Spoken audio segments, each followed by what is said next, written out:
Welcome into episode 45 of Inside 300. I'm your host, Brian Perry. 300 seconds to get you caught up on Disney parks and Universal news. Here we go. If you have some extra money to burn and any interest in owning a plane, you might want to give Disney a call. Walt Disney's personal plane seems to just be rotting away in a service area of Walt Disney World, far away from any guest vantage point. The image here was taken by BioReconstruct and posted on Twitter. As pointed out in the post, despite the majority of the plane being covered by a tarp, part of the tail seems to be exposed. One commenter named Park Architect replied with information regarding the plane's current standing. They said, "It was repainted when we started the Disney Hollywood Studios expansion, and at one point it was planned for relocation to Glendale, but no one wanted to fund the shipping cost."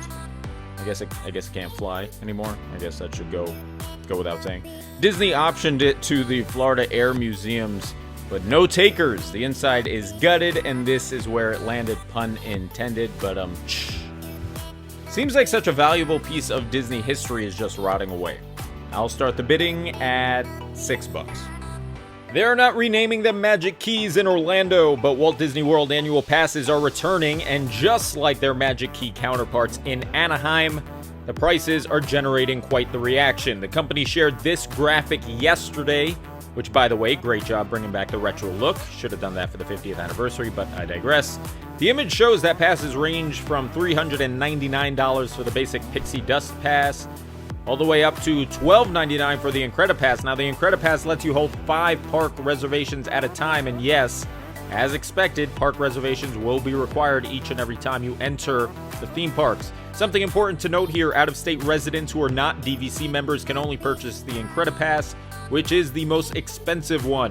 The other 3 are exclusive to Floridians, while the Sorcerer Pass, which is the second most expensive, is also available to DVC members. The passes go on sale on September 8th, and each version will include free parking. So take that, Disneyland. Universal Orlando Resort will be installing clear vinyl to separate guests from scare actors at this year's Halloween Horror Nights, according to a report from the Orlando Sentinel. The installation of plexiglass is a precaution against the transmission of COVID-19 and will be installed in key areas throughout each house. So inside only, this doesn't apply to the street actors. Performers and team members will also be required to wear face coverings while indoors to abide by the resort's mask policies.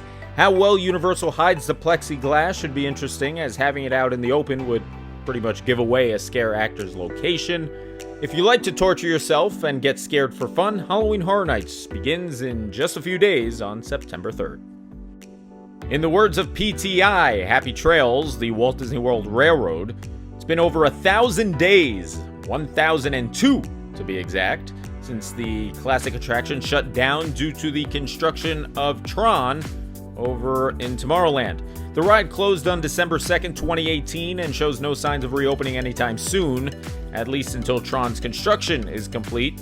Once it does, expect a very different ride from Storybook Circus down to Main Street USA, as the tracks and route will now be rerouted to travel under Tron's canopy, which should spice up the train ride, because previously in that section of the train loop, all we had to look at was the figure 8 portion of the Tomorrowland Speedway, which I think most people would agree isn't exactly the most pleasant to the eye. Ed Asner, the voice of Carl Fredricksen from the beloved Pixar movie Up, has passed away at the age of 91. The actor had over 400 acting credits to his name and won 7 Emmy Awards.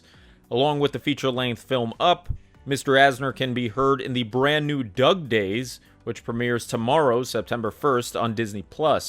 The series takes place after the events of the film and follows the lives of both Carl and his talking dog, Doug. If you have time, check out Monorail Supply Co. on TikTok. Kenzie showcases a bunch of cool Disney facts that you may not have known before. Recently, she shared this secret over in Animal Kingdom, which honestly blew my mind. The world of Pandora is one of the most mesmerizing places in any theme park worldwide, right? From its floating mountains to its bioluminescent floor. But did you know that some of the spectacular waterfalls that you see from the floating mountains are fake? Small ones like these two are simply wheels blended with mist. Mind blown. Imagineering has been fooling us with simple tricks like this for decades, but it never fails to shock me when we discover a new one. That's going to do it for this episode of Inside 300, presented by InsideTheMagic.com. If you like what you saw, clap right now. That's right, we got one audience member. If you're not watching live, you can just click that bell icon. This way you're notified every time we come out with new episodes, which are on Tuesday, Thursdays, and Saturday mornings. I'm your host, Brian Perry. I will see you next time, and as always, bye-bye.